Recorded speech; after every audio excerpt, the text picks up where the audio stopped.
Hello, welcome to Gardener's World. I'm tying up this clematis because it is growing inches by the day.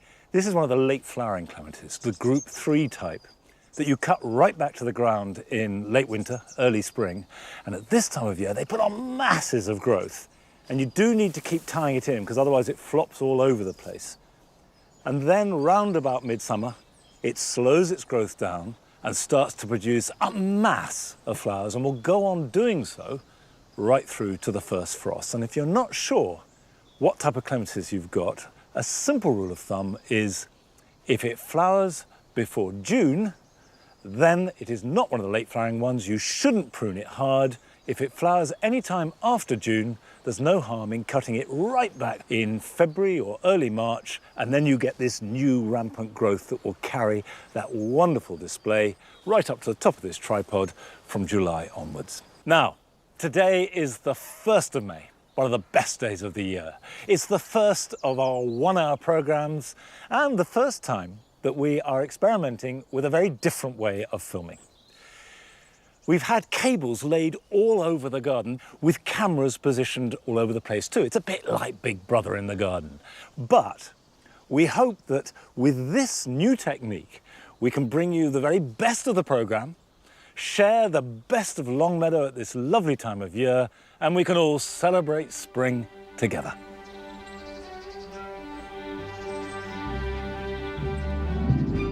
On today's programme, Carol is revelling in the cherry blossom at the National Collection of Fruit at Brogdale in Kent. This is one of the most beautiful and the most unique of all cherries. And if you turn it up, it's rather like being presented with a bouquet. Frances returns to her allotment to start her veg-growing season. This year, I want to work my plot even harder and get as much nutritious food as I possibly can. And I shall be potting up summer flowering bulbs and getting out all my tender plants that have been in storage over winter, ready for their summer display.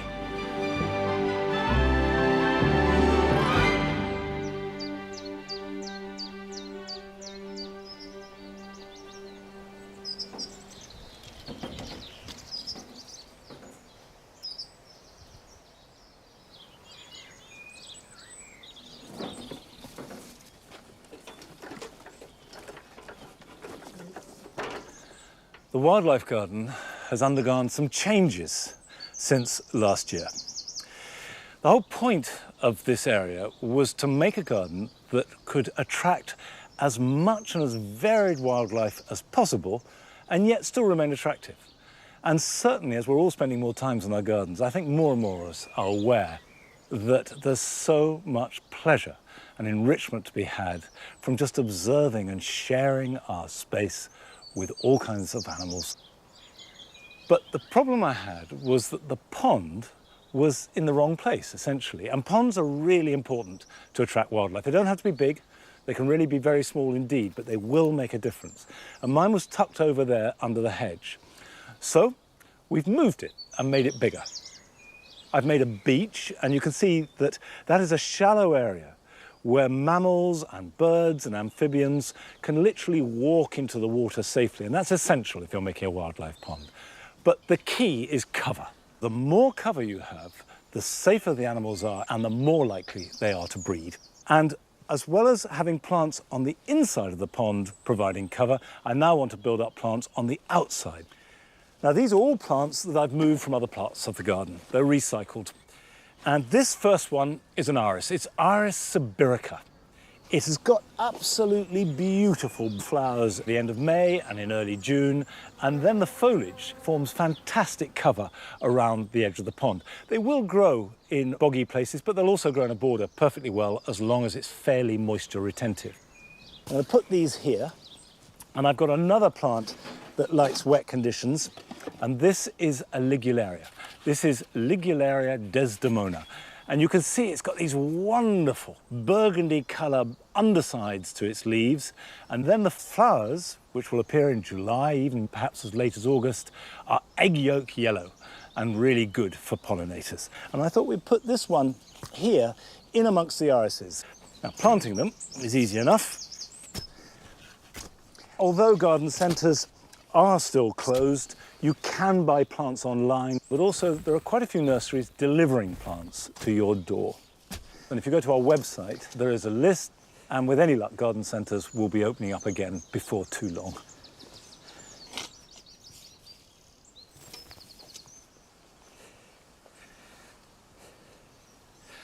Just firm it in, and then of course that will need a really good soak. Now Ligularia is very, very different, but I do love them. So right up against the edge, and pull that back, and that will spread out over the stones. Now the third plant I'm putting in is very different. This is a Lamium, Lamium orvala. It's a dead nettle, but it is the prince of dead nettles. It forms lovely clumps that are upright, and it has these perfect pink flowers that bees adore. And it will go on flowering from now right through into summer. But it's not a bog plant. It really likes sort of woodland shade.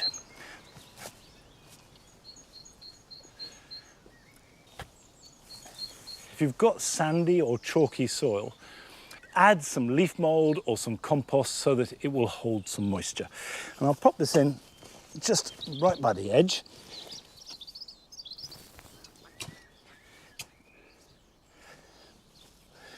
All right, let's pop that in there. And hopefully that will spread to fill this area here. Right, we'll firm that in.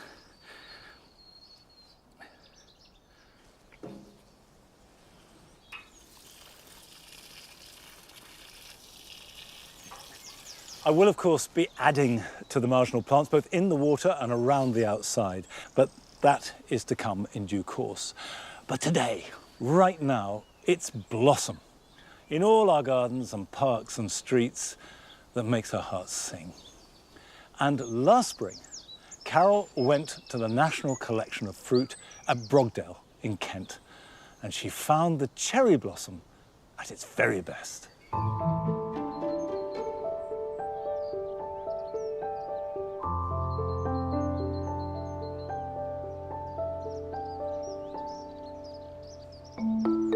At this time of year, Blossom is the virtuoso performer in the symphony that heralds the arrival of spring. And nothing is more celebrated nor more spectacular than the pink and white flowers of cherries. Here at Brogdale, there are around 350 different types of cherry.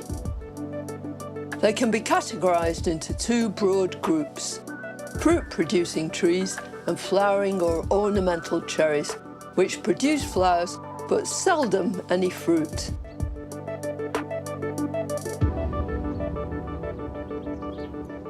Who doesn't love cherry blossom?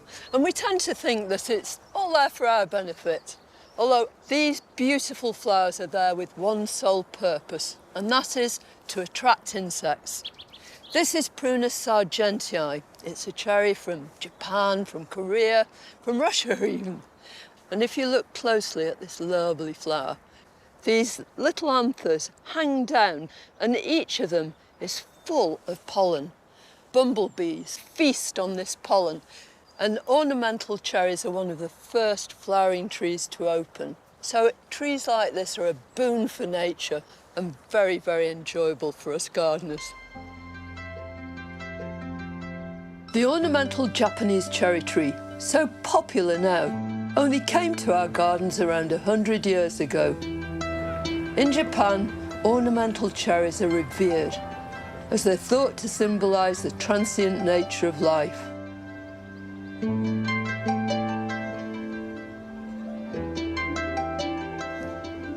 This beautiful tree has to be one of the most popular flowering cherries in the whole of Japan. It's known as the Yoshino cherry. It's Prunus crossyadoensis, and you see it by the thousand, covering hillsides. It's a wonderful tree, brilliant in British gardens too. It's absolutely smothered in beautiful beautiful single flowers, great clouds of them. And then when the petals fall to the ground, it's just as beautiful, and of course, signifies the ephemerality of life.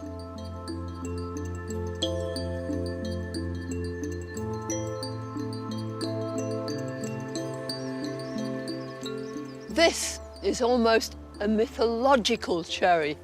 It's Tai Haku, the great white cherry, and it was famed throughout Japan, but gradually it dwindled, and eventually it was thought to be extinct.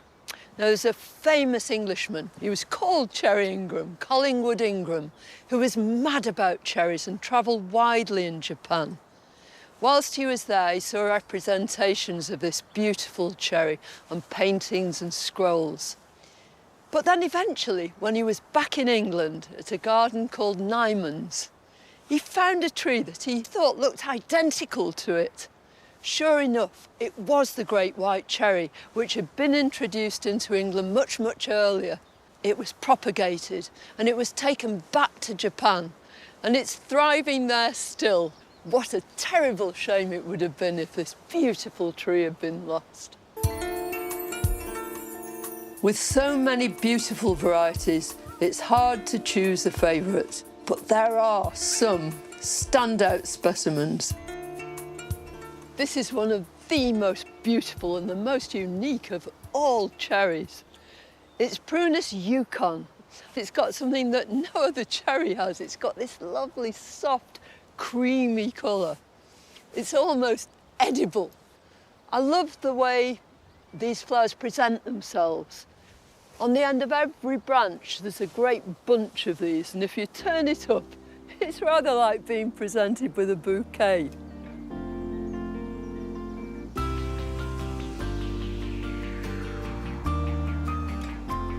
Cherries come in all sorts of shapes and sizes. And what's critical when you're choosing your cherry is to try and make sure that it fits into your garden. Now, these are two beautiful examples of small cherries, but totally different in habit. This one's Prunus subhiatella, pendula. It's so pretty with this lovely drooping kind of habit. On the other hand, if you want something that's a bit showier with bigger flowers, how about going for pink shell? And one of the important things when you're choosing your tree is to inquire about what sort of rootstock it's actually grafted onto.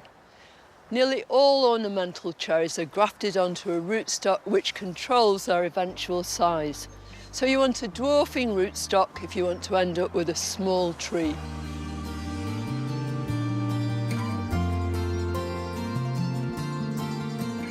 Cultivating cherries is a very simple and straightforward affair. First of all, they love deep soil. If you haven't got gorgeous loam, then just improve your soil as well as you can using any organic material. Homemade compost is the best stuff.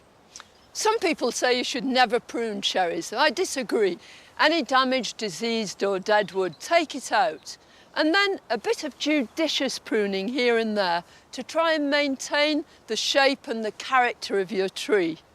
And when you prune, always prune in late summer, never during the dormant period. That makes it much more liable that the tree is going to contract a fungal disease called silverleaf, which might eventually kill it. But following those very simple, straightforward rules means that you can maintain your cherry and appreciate its beauty for years ahead.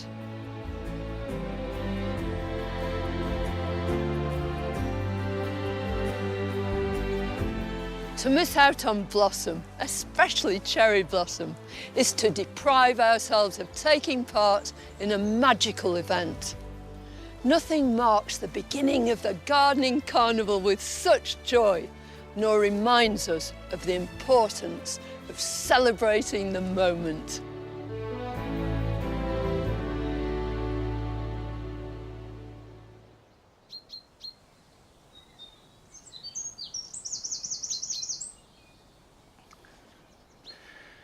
I think Carol has summed up exactly what we're trying to do, which is to celebrate all the glories of this season, despite the troubled times, and just to remind ourselves that the flowers do still appear. The sun does still shine. Now, a few weeks ago, I asked if any of you would like to make short films about what you're getting up to in your gardens. And we have been inundated and astonished by the response. We've had over 2,000 films so far. They're coming in every day, and we will do our very best to show as many as we can. But let's start by going down to Dorset, where Jade Bowen has been sowing seeds. Hi Monty and team, I'm Jade and I wanted to show you my baby plant army that I've been working on for the last couple of weeks. So this is my mini greenhouse, and in here we've got lots of peas and runner beans. More peas and runner beans because my boyfriend loves peas and you need a lot of pea plants to get enough. Then down here I've got some Brussels sprouts and some carrots. I'm not very good at growing carrots, but they do always come out really yummy if you grow them yourself, even if you only get a few. Then over here I have some tomato plants which are ready to be potted up. Didn't mean to grow quite as many as this. I got the seed packet wet and they just grew. I've got some parsnips which I'm just hardening off. Then I've got my pumpkins, my courgettes, my butternut squash and my cucumber plants. The cucumber plants will stay here with me so that I can keep them out of the cold if necessary. But the others are all going to be potted up and then taken to the allotment. So inside I've just sown some more parsnips for later in the season. In the kitchen I'm growing lettuce, radishes and spring onions. I've been making the seed pots out of spam mail that comes through the post because I've run out of seed pots. Love the show guys, thanks a lot.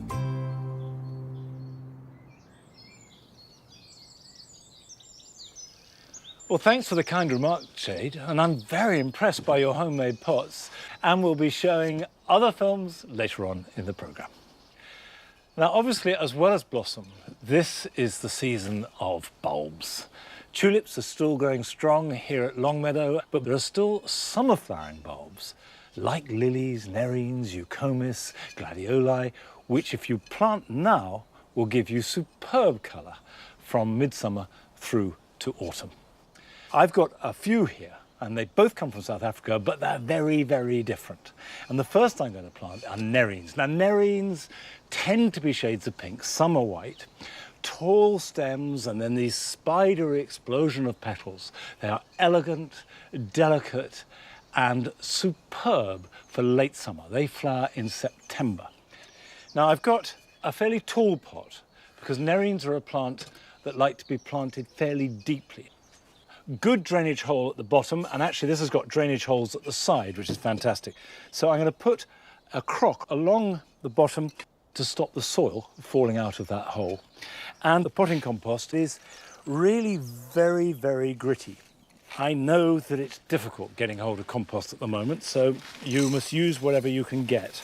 But if you can get a peat-free compost and then add either grit or perlite or sand, that will help anything that makes the drainage sharper. Nerine bulbs are very tall with sort of funnel-like stems. And the top of that wants to be at least 2 inches below the soil if you possibly can. When you're putting bulbs into pots, slightly overplant because however beautiful the flower, if it's too sparse, it'll be underwhelming. It's better that they jostle for room. They're not crammed, but on the other hand, they're fairly closely planted. And then I just cover them over with the same gritty compost.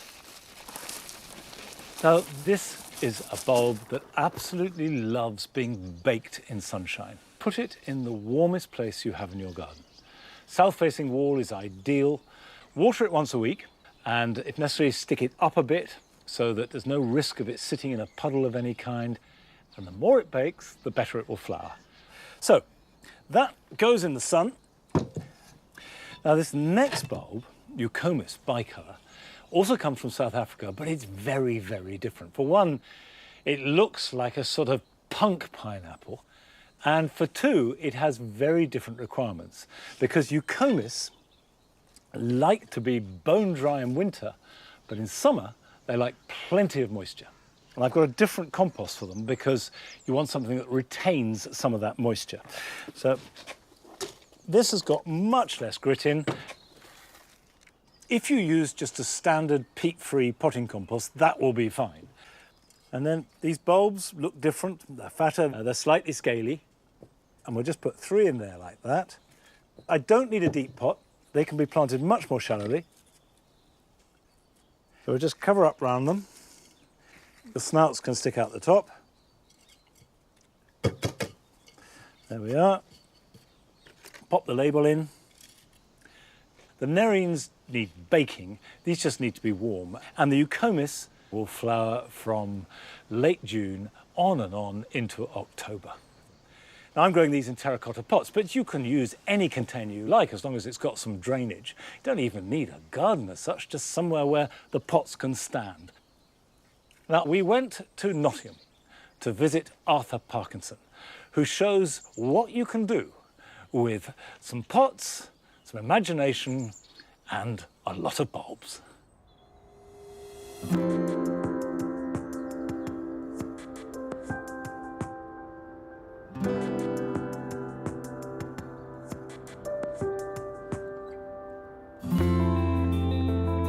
Tulips are my favourite flower. You wait months for them and then they come, and it is just like having a sea of floral Prozac right by the door. I just love them. Perhaps it is a bit bonkers planting upwards of 500 tulips in a space that's less than 20 feet long and only 8 foot wide, but today sat in here I feel like I'm in the middle of 2 beautiful William Morris curtains that are slowly closing around us, even though our home's in the middle of a town.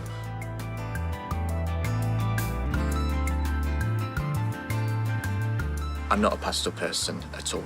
I tried to like pink last year and the garden resembled a sugar plum fairy, crazy pantomime set, and I didn't like that one bit. So it's really nice this year to have gone back to the stained glass colours that I've always loved. Cordial colours and Venetian-y, those are the colours that I really want.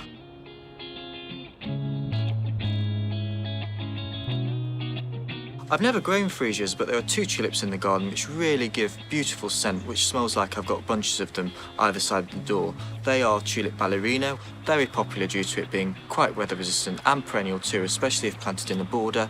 And when it's sunny, she opens out like a big starfish. And then a newer variety that's also scented is brown sugar, completely different in size, like a big toffee apple goblet, but a beautiful tulip and big like a goose egg.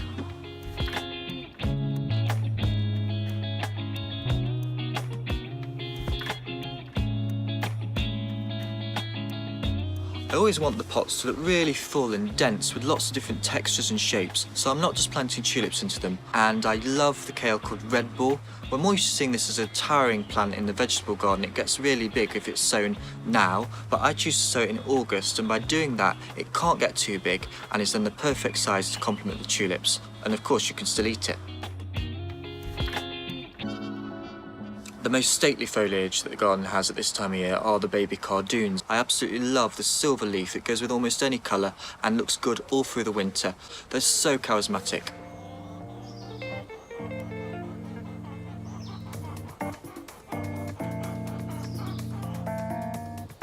I'm using different forms of tulips despite them being similar colours to give contrast within the pots. Tulip Palmyra, for example, is a new peony tulip variety which I love, being of deep, rich mulberry. And even deeper is Tulip Black Parrot of a completely different crazed sea urchin shape. They both look beautiful together. And Bastia, which is like a muppet gone crackers with its petals serrated and it's flashed with yellow and rich orange.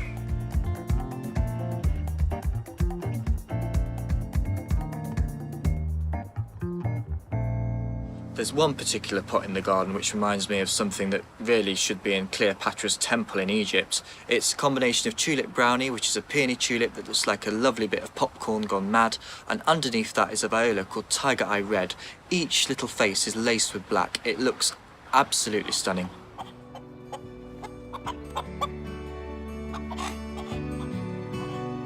The hens do an important job at this time of year. Whenever I lift up a pot, there's often a horrible slug or even a vine weevil, and they're very quick to get under my feet and peck it. They're also pecking in between the bricks to find little bits of grit, because I use chicken grit as drainage in a lot of the pots, and this spills out whenever I'm doing that job because it's quite messy. So what this garden really is the result of me being completely addicted to dolly tubs, tulips and chickens, but I wouldn't have it any other way. No, I wouldn't, Claudia.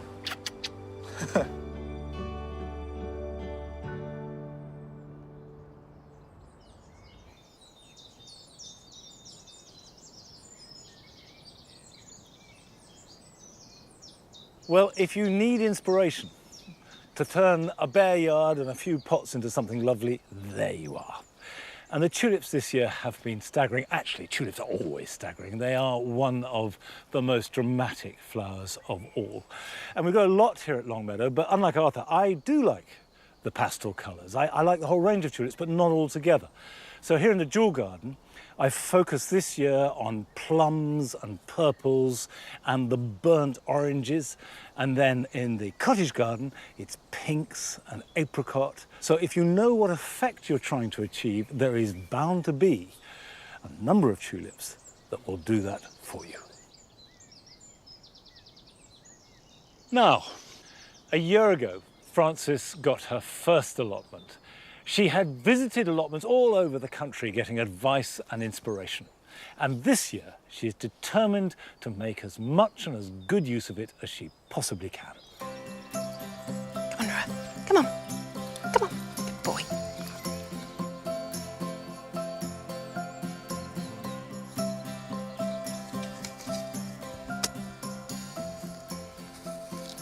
I'm back on my allotment, which, especially in the sunshine, feels like such a tonic.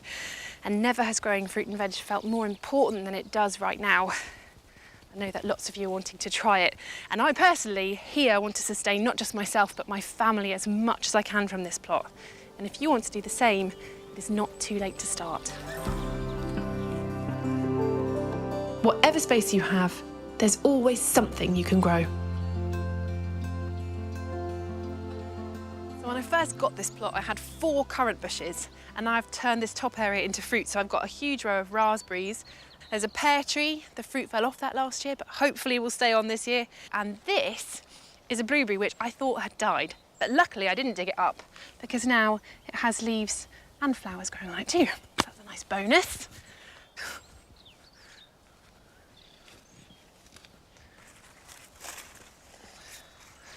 And this is my rhubarb. Now, rhubarb is a fantastic thing to grow if you've never grown vegetables before. And there is an old joke that every allotment comes with at least one.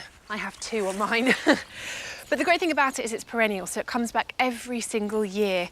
And it's really easy to grow. Give it a mulch in the autumn that will sit on it through the winter, and then feed it with a high nitrogen feed in the spring. And then you have these beautiful stems that you just pull off with your hands. If you twist them from the crown, you'll find they come away fairly easily. Now, when you eat these, only ever eat the stems, not the leaves, because the leaves are actually poisonous. And what I do is I preserve the stems, chop them up, stew them, and then stick them in the freezer, which is something that I've picked up from my mum, who is a great preserver of all fruits. We all have freezers full of them. That's it for last year's crop. Now it's time to start sowing seeds for the season to come. Sometimes it can feel like growing fruit and vegetables from seed is quite an overwhelming thing to do. I found a way of doing it that makes it easier for me, picking the vegetables to grow that I like to eat, and pick the ones that you like to eat.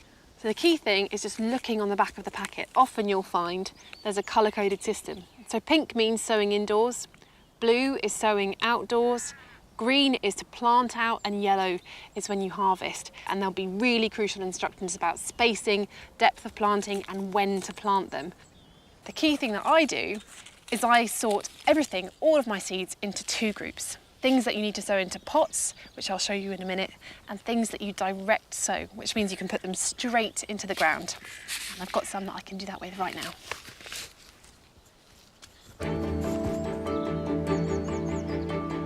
I've been preparing this area over my last few visits. I've dug the soil to a fine tilth and raked it level. It's now like breadcrumbs and ready for me to sow. I'm pre-watering where I'll be sowing the seeds, just to soften the soil. It's been so dry recently. Now the first thing I'm going to grow is parsnips, which will be ready from the autumn right the way through to this time next year pretty much. And very hearty, very nutritious vegetable. Pretty easy to grow as well. So all I'm doing is digging a trench, very shallow, along the edge of a plank of wood. That just guarantees I have a nice straight line. These need to be in rows 30 centimetres apart. You sow them thicker than you need them, just to guarantee you have as many as can be. Parsnips have a reputation for being a little tricky to germinate, so it's always a good idea to sow them thickly and thin them out at a later date. Having this space is incredibly precious to me. But more than that, I always find that growing things, and especially growing vegetables, is a very hopeful thing to do, whatever's going on in your life, and we all have a lot going on in our lives now. Putting a seed in the ground and knowing that when it's ready to eat, it may be months down the line, the world will be a very different place and you never know what's around the corner. And that whatever happens, these will grow. And I find that a really comforting and really happy thought. Over the next weeks, I'll be putting in lots of other veg, like cauliflower, turnips, carrots, beetroots and radishes. Now, it's time to sow some seeds for the more tender plants that need protection indoors for the time being. Now, buying anything garden-y is quite a challenge at the moment, and seed trays come into that. So what I'm trying to do is just keep everything that I can, recycle it and turn it into seed packaging. There are all kinds of seeds that you can sow in containers at this time of year, so things like beans, courgettes, squashes. But I'm going to sow sweet corn because I desperately want to have quite a lot of that here on the allotment.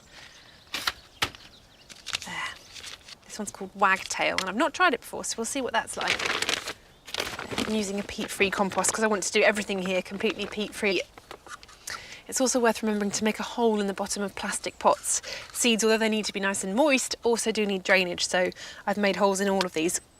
So I'm going to sow plenty of these sweet corns because you need lots of sweet corn in order for them to be pollinated. They're pollinated by the wind, so the more you have, the more likelihood you have of some nice big corns developing on the cobs. And it's 2 to a pot.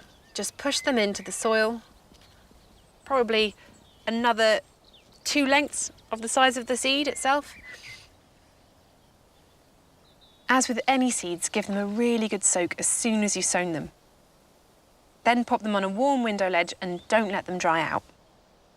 As soon as they're a few inches tall, you can take them out during the day to get them used to cooler conditions before you finally plant them out.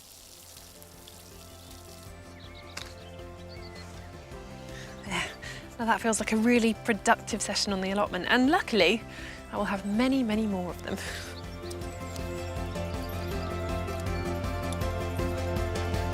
Come on then.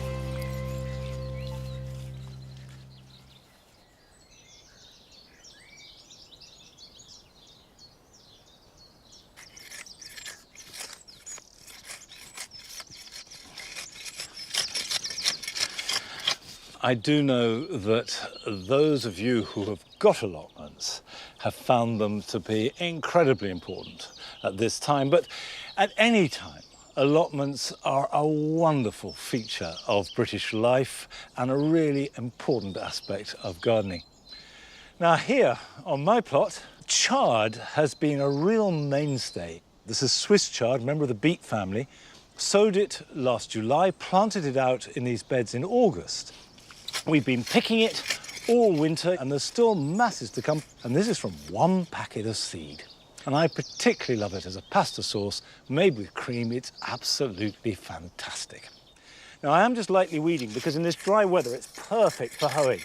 You should always hoe in dry weather, and the idea is just to cut the weeds off and let them dry on the surface.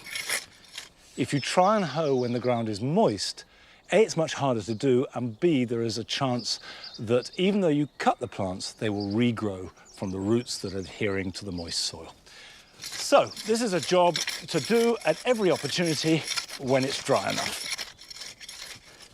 Now, we're joining one of our younger viewers, Zach, who wanted to tell us all about his garden. Hello, I'm Zach and I live in Bedford. I like my garden because it's got lots of nature in it and it's got quite a lot of flowers. And I want to tell you about my frog house. How I built this frog house was I dug a hole in the soil and then put sand over the top. And then I put kind of an old bird bath on it and I propped it up with some slated stones. And then I put loads of logs on it and that's how I built it. And I can tell that it's been very popular in frogs because of all the tadpoles in the pond. I can't wait till the tadpoles turn into frogs because I know that they'll have a good life in the frog house I built.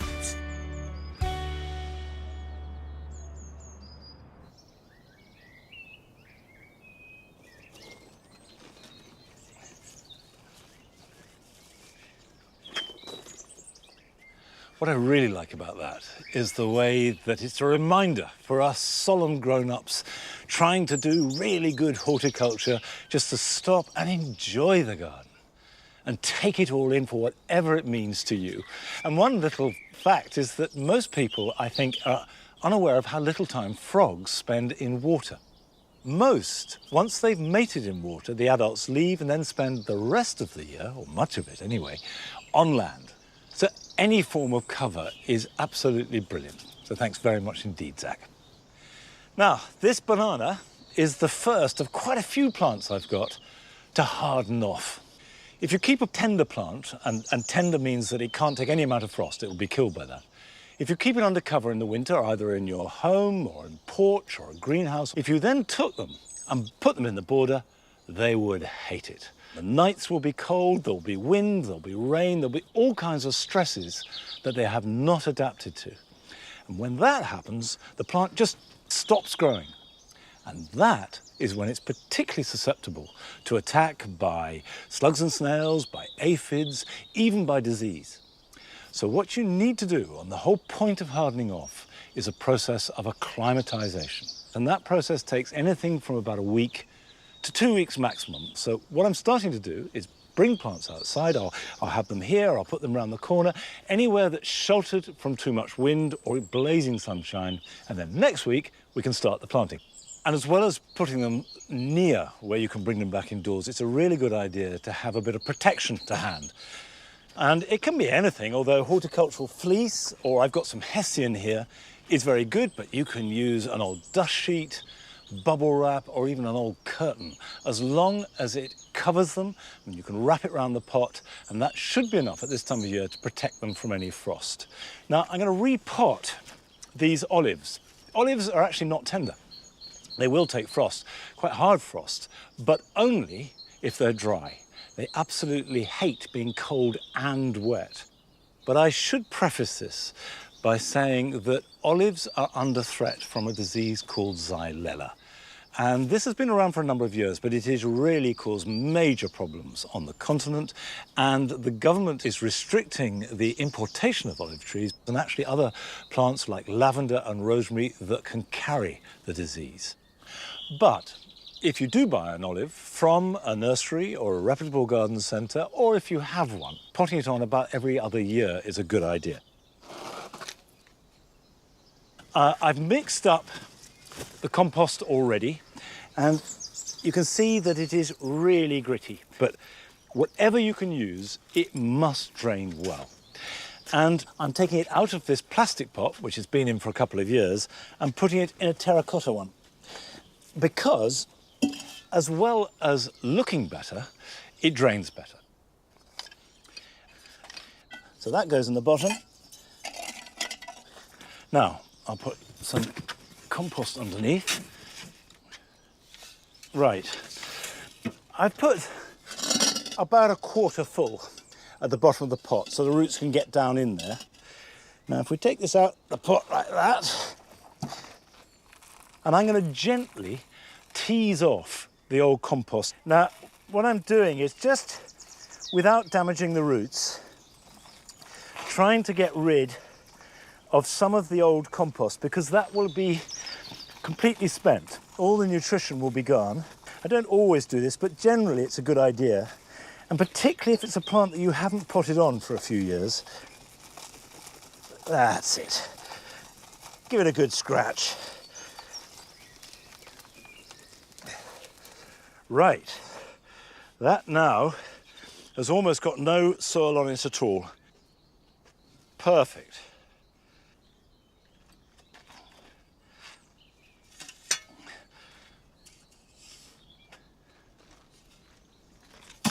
Now, when you're at this stage, get your fingers and work it down under the roots. You don't want any air pockets at all.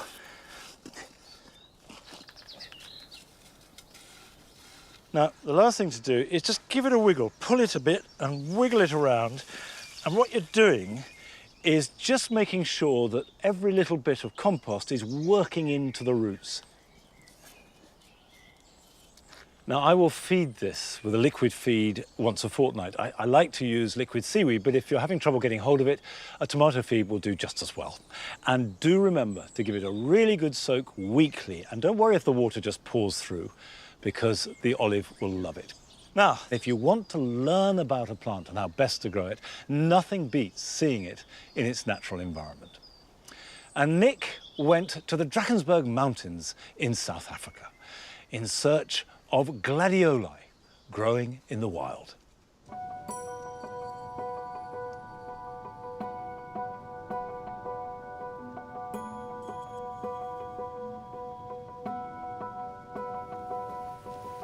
South Africa is home to some of the most spectacular landscapes in the world. It's also packed with extraordinary plants.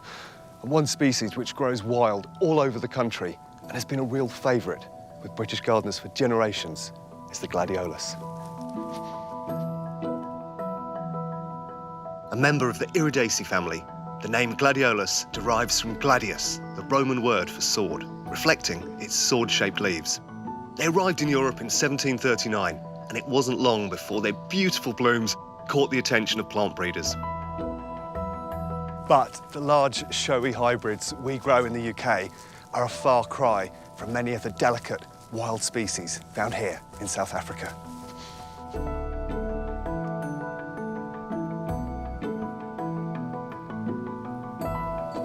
Rod and Rachel Saunders are world-renowned botanists. They're experts in South Africa's native flora, and their work has taken them all over the country. We met up in this spectacular landscape, one of their favourite places to search for gladioli. We've been coming to the Drakensberg since we were 16. Wow. And I've always had a passion for high-altitude grassland flora. So why gladioli? There's so many different plant species in South Africa you could have picked. I think their beauty. Some of them are so exquisitely beautiful, you actually just want to sit down and cry when you see them. I like gladioli because they are so diverse. They're probably the iconic South African bulb plant. And then the diverse habitats which they occupy. You find them in savanna, in desert, in grassland, at varying altitudes. They're virtually everywhere. How far and what lengths have you gone to find these plants?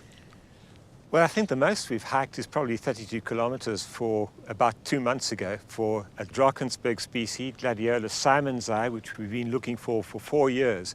Not a showy plant as such, but very exciting to find it. And I think incredibly rare. It's been seen by very, very few people. And the last time it was seen was in 1960. 1960. Yeah. A banshee yell went up when I found the plant. Today, Rod and Rachel are taking me on a gladioli hunt. We're hoping to find some of the rarest species in the Drakensberg, which only grow in one sheer valley. And when you go plant hunting in these mountains, you have to be prepared for a hike. And for whatever the elements throw at you. What's this one? Oh, there's a beautiful Gladiolus crassifolius. Up close, it is the most stunning thing. There's four or five different colours there. There's sort of crimsons, pinks, mauves, all suffusing through each other. If you look up close, you see the true beauty of them.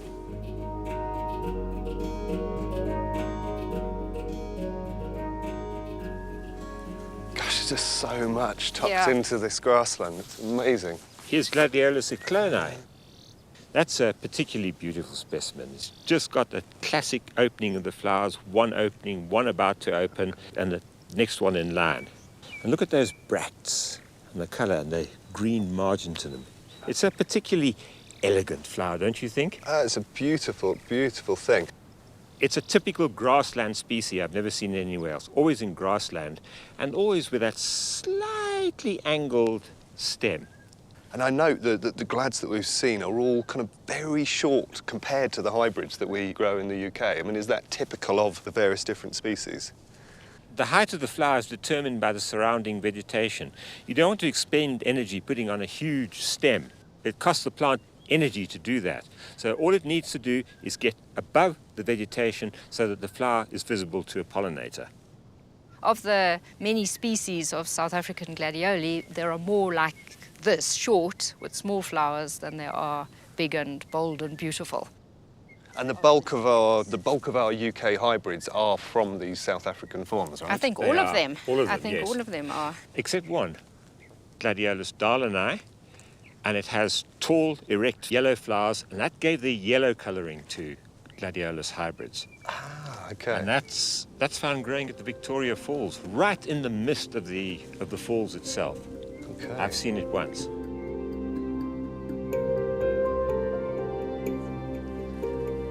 The ability of wild gladioli to adapt to a range of environments, many of them very harsh, means that some species could only be found growing in very specific and localised areas, places that are not always easy to get to.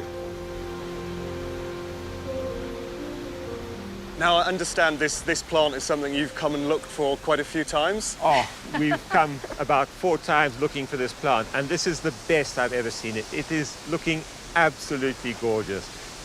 It makes the hair on my head stand up. It's such an emotional thing. I mean, you just have to look at it. It's sitting there. Get a load of this. Here I am. Which species is this? It's called Microcarpus, and the reason for that is it has a very small seed capsule. I think the most special thing about this gladiolus is that it is only found in this valley, and it always chooses the waterfalls or steep wet cliffs. And the way it's growing in that waterfall, there are not many other plants that can hang on in there because it has a corm stuck in a crack. It doesn't get washed away. So it's growing there because of lack of competition.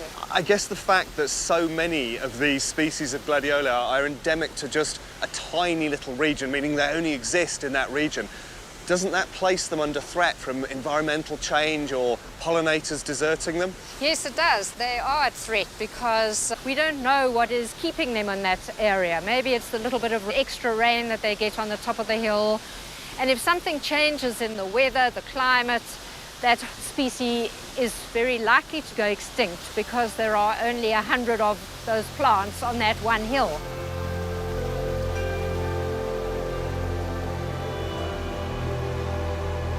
Well, guys, I mean, it's been quite a trek to get here. What an incredible treat to see such a special plant in such a niche environment. Thank you.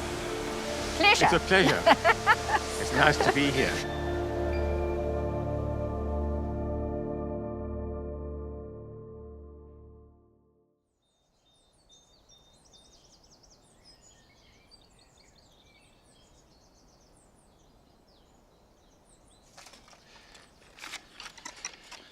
These are the young tomato plants of Costoluto Fiorentino that I sowed in the first programme in March, and they're now ready to be potted on. They've been pricked out into these plugs, and if I just lift one up,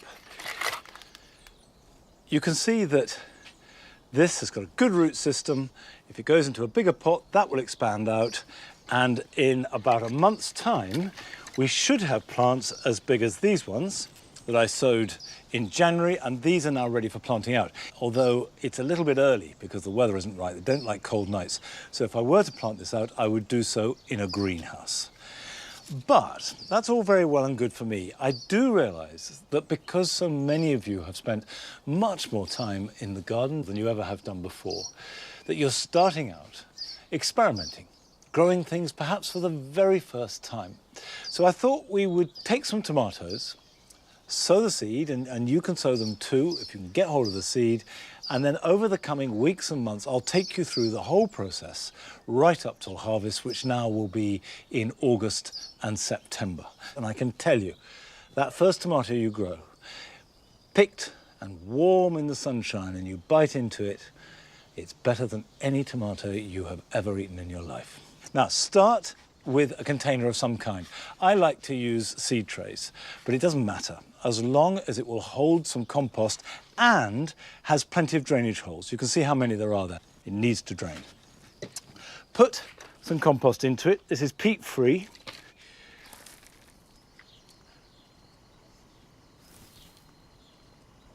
Fill it nearly to the top, but not quite, and just shake it so it's level, like that. And that is now ready for the seeds. Now, I've chosen a variety called Gardener's Delight. This is widely available. You can often get it from supermarkets. You can look online, and it's a small cherry tomato. You can grow it in the greenhouse, you can grow it outside, and it tends to be trouble-free.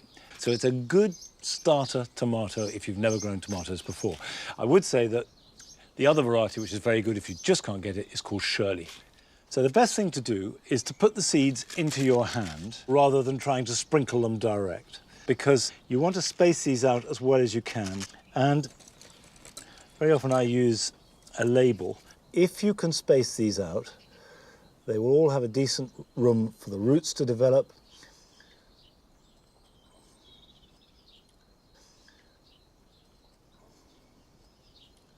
Okay.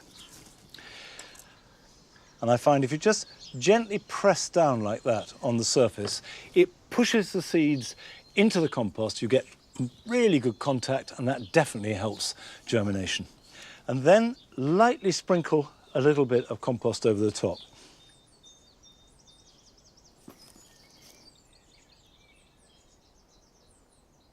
You can spread that out a little bit. And now they need labeling. There are two ways of watering. One, the conventional way, is with a watering can with a rose and you spray it on. That works well for most plants, but there is a slight risk, particularly with tiny seeds like these ones, that when the water hits the compost, it pushes the seeds to one side. Another way to do it is just put them either in a sink or a tray of some kind with an inch or two of water, and just sit them in like that and leave it for about 10 or 15 minutes, and it'll act like a sponge and absorb the moisture. When it's fully soaked, put it somewhere warm, but not too sunny. Not a south-facing windowsill, because they can very quickly dry up. That compost can form a crust in a few hours if you get really hot sun through a glass window. You should see the seedlings emerge in something between 7 and 10 days. And when mine appear, I'll share that with you, and I will guide you through the process of what to do next. And I promise you, it's really easy, and the results are fabulous. Growing your first delicious tomato will change your life. Now, we've had a film from Roy Shepherd in Somerset, which shows the truth of the fact that you don't need conventional seed trays and pots in order to grow lots and lots of plants. I decided to collect all of my milk cartons, and I'm really pleased I have, because now I've never needed so many flower pots for the thousands of seedlings that I now have coming through that I planted. I started with this and it didn't really work because it's a little bit too flimsy, so I came up with a different design which I call a seed boat. And the great thing about them is you can carry them around, and when you put them together, they give additional strength when they're together. Obviously, I'm going to be creating hundreds of these and punching little holes in the base for drainage, and then I'm potting up my plants in that way. One of the easiest and most useful things to do is to take one, punch some holes in the top, fill it with water, and you have an instant watering can, which is brilliant. I'm going to end up with thousands of plants. If there's too many here, I will hopefully be able to share them with my neighbours.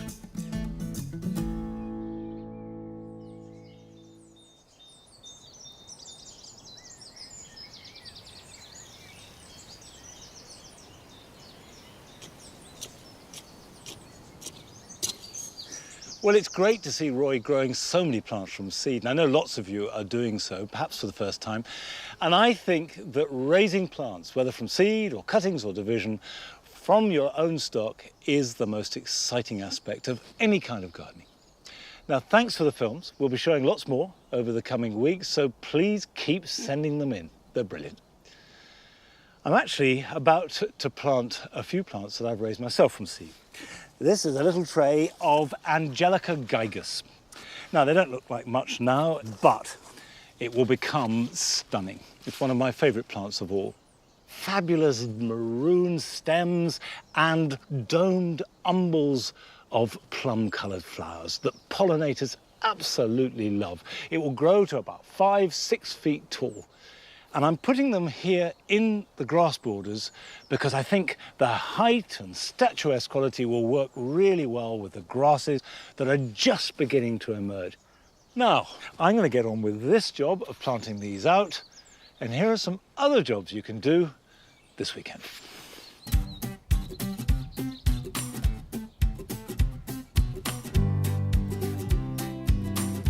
At this time of year, the weeds are growing really fast and you need to get on top of them before they get on top of you. Go through your borders, removing them individually, taking out as much root as possible whilst they're still easy to see. And if you're not sure if something is a weed or not, wait, and time will tell.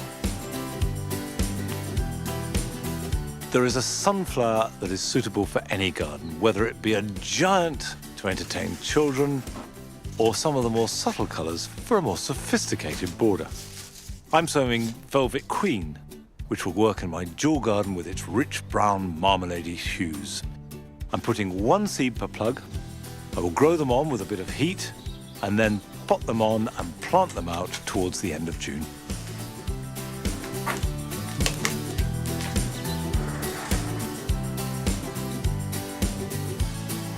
It's time to start supporting herbaceous perennials. The secret is to do this before they need it.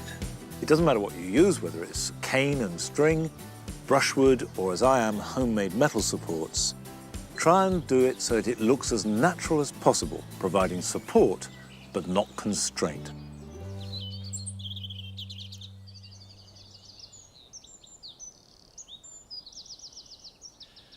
Well, we began the programme with the wildlife pond, and here we are at the other pond, which is dominated for the moment by the Camasias. Camasias have the most wonderful display that gets better every year. The plants themselves get bigger and they spread, and they've got this lovely smoky blue. Well, that's it for today. That's the end of our first 1-hour programme of the year, but by no means the last. We've got lots more of those to come.